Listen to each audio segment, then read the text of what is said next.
حبايبي عاملين ايه؟ يا رب تكونوا بخير. ان شاء الله النهارده مع بعض هنسيح الزبده وهنطلع منها المرتة.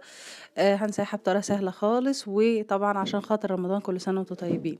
دي الزبده الجاموسي، طبعا ده تكون بيضه بالشكل ده. تمام. ودي الزبده البقري، بتكون بالشكل ده برضو.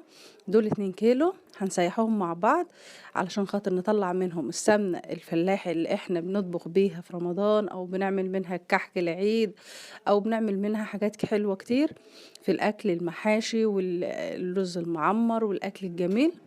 خلاص هنحطها على النار كده في الاول على العالي لحد ما تفك، وبعدين هنبتدي نوطي النار وبمعلقة خشب او بمعلقة سيليكون، وهنقلب فيها لحد ما نجمع الرغاوي بالشكل ده على الوش. الرغاوي دي بتكون المرتة بقى اللي ايه اللي هتطلع معانا. هنفضل نقلب كده نقلب كده علشان خاطر تبتدي ان هي بقى ايه تنزل تستوي معانا. تمام، على الهادي خالص. خلاص ابتدت تنزل لتحت اهيت، وابتدت ان هي تصفي السمنة بتاعتها اهيت. اهي بدأت تفصل بالشكل ده اهو، السمنة شايفين صافية ازاي؟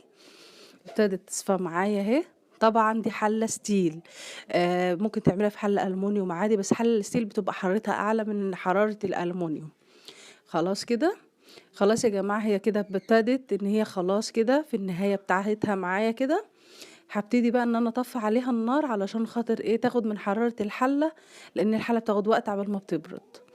وهجيب اهو بالشكل ده، وهجيب حوالي نص معلقة ملح صغيرة خالص عشان خاطر احدق الايه المرتة، وفي نفس الوقت بتحفظ لي السمنة مدة طويلة.